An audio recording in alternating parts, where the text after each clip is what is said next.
13th of November, and knackered. Had our middle child's birthday party today. It was just a couple of family members around, but and only my two daughters and their cousin running about the place and just generally causing chaos. And yeah, long day, knackered. And it was only 3 kids. Good job we didn't have like a proper full-on 20 kids around, because that would have killed us. So 2 tonight. Let's start the week off with a bang, because it's Monday tomorrow. Yay!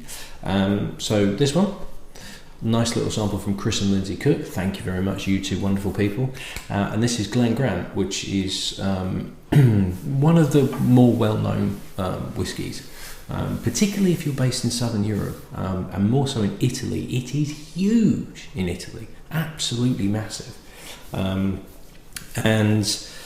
it was a distillery. The distillery's here. And it was founded in 1840, which they make quite a big a deal of, but apparently there are claims that it was actually operating as a distillery before then, from about 1823, and it was only 1840 they actually got the license to distill. And it was 2 brothers, John and James Grant, who set up the distillery, who apparently had already worked at the Abellaro distillery, and it's in a place called Rothes, and the Glen Rothes distillery, which we'll be doing fairly soon, is not that far away at all. So these guys set up the distillery and were doing okay, but in 1872 the distillery was taken over by James's son, who was also called James, when both of the brothers passed away. And he is he's sort of a legendary character almost, and he was a member of the Rifle Volunteers, and was known as Major James Grant, which kind of ties into this particular sample that I got, which is the Major's Reserve. He was a bit of a character. He really made Glen Grant what it is now, which is a huge brand, very, very popular.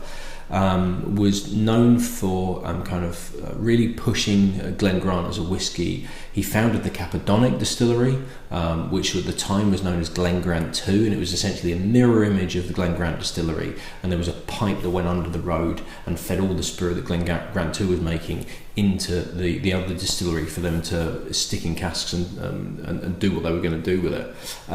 So he really was a kind of larger than life character.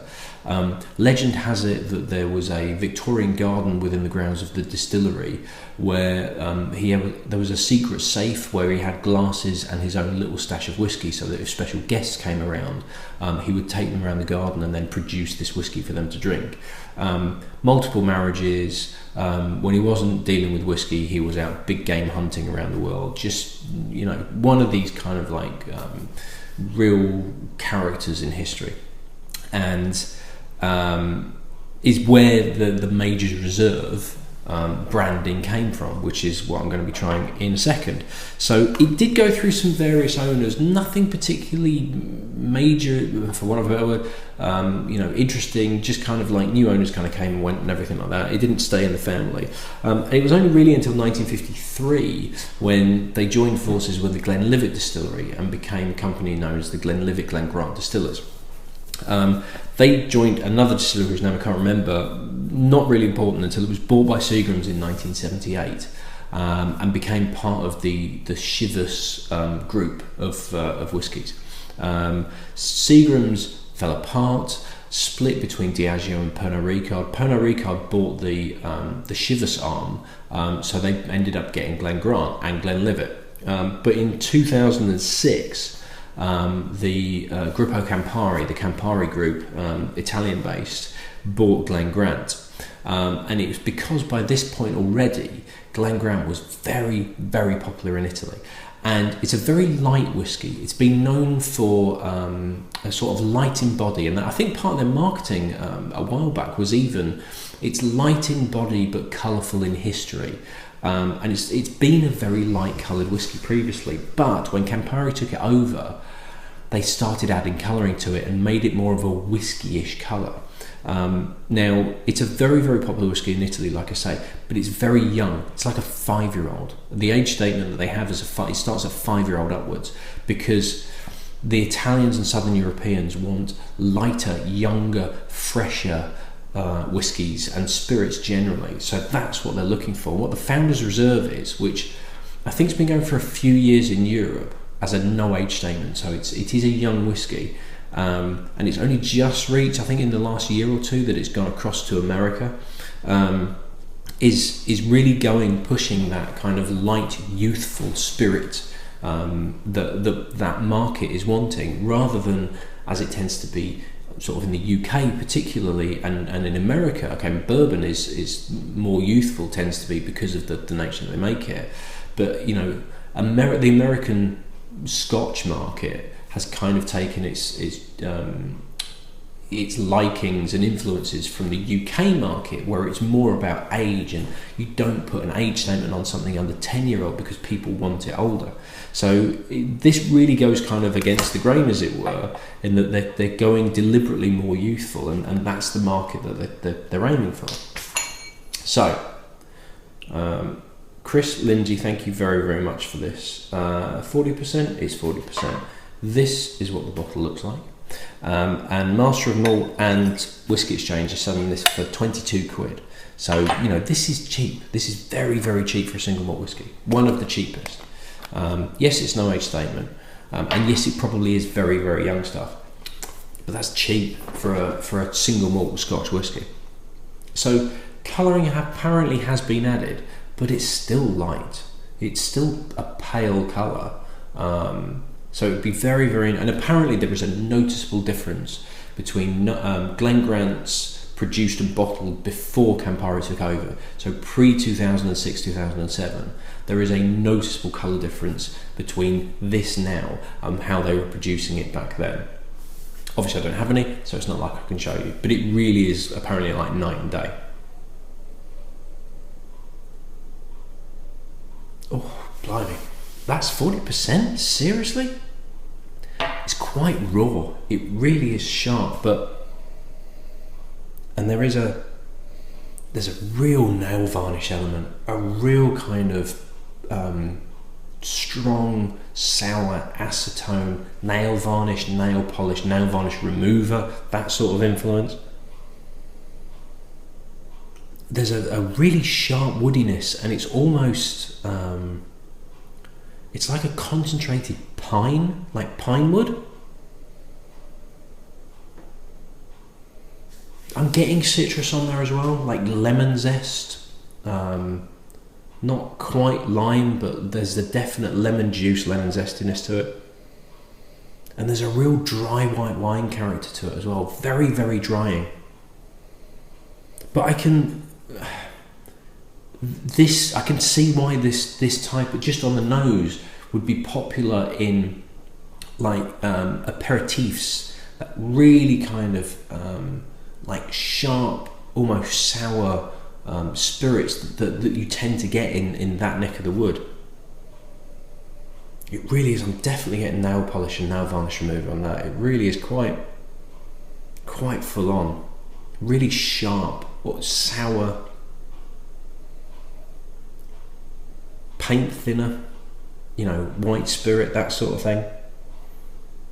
Yeah, it's funny, if it was pale, if they hadn't added the colouring to it, I'd just go, yes, that's almost, looking at it, it's how you would imagine it's gonna nose. Whew, wowzers.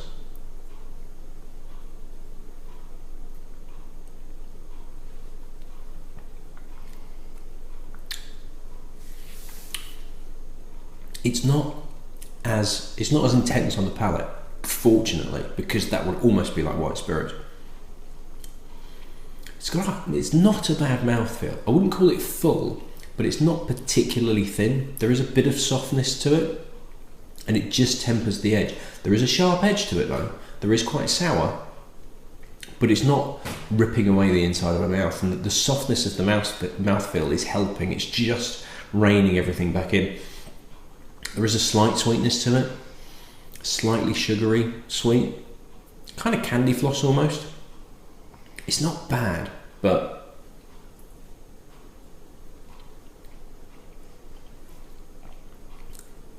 you can really tell it's young. It really does have quite a kick to it. And it's the sort of thing that if you were going to mix a single malt, if you were looking for a mixer, And let's face it, there are a number of whiskies at about the 25 quid mark, like blended whiskies, that sort of thing, that are really for mixers. This is more of a mixing whiskey, to be perfectly honest. This really is to be drunk neat. It's not quite a palate cleanser, but it's not far off. It is quite clean, and it is quite pure enough that it does sort of cleanse the palate, but there's this underlying sweetness that then replaces what it's just cleansed. It's sort of following up with a bit of sweetness and a touch of maltiness and maybe a bit of brown sugar. Maybe like a really light muscovado sugar rather than anything particularly dark. But there is a definite soft sweetness to it. So it's not quite a vodka where it's not as pure as something like a vodka, or even a grappa or something like that. This does have a bit more of a richness to it, but it's still light, it's fresh. But drinking neat,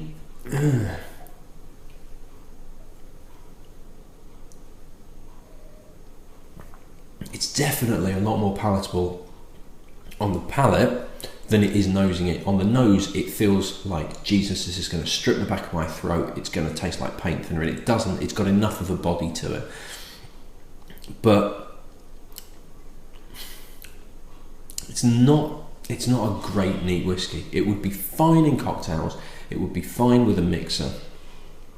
I can kind of see it, if the market is looking for that slightly astringent, younger, more youthful whiskey where you're looking for a bit of a kick, you're not really looking for a huge flavour profile, you're not really looking for anything that's going to give you richness and depth and is going to linger.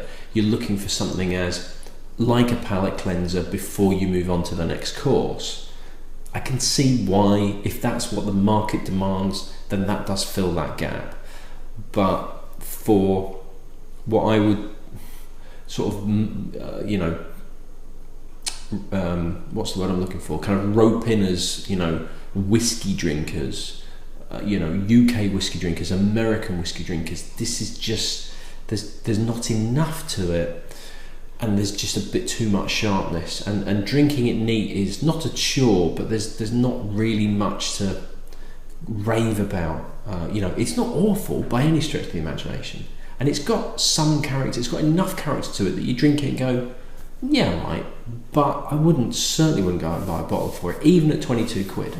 I think there are more interesting blended whiskies at 22 quid that have got more of a depth of character to it than this has. But if it was a case of walk into a shop and say to the guy, I want a Scotch single malt, and it has to be single malt, what's the cheapest that you've got? Probably going to be this.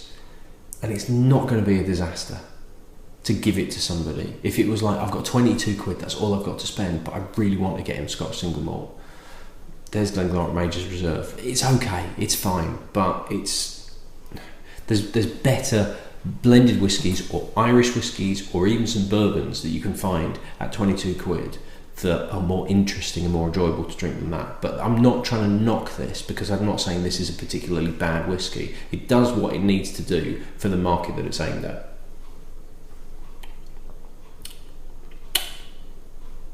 Yeah, but I'm just so glad that the palate's better than the nose, because that nose is rough. Right, quick rinse out, and I shall see you at the next one. Cheers.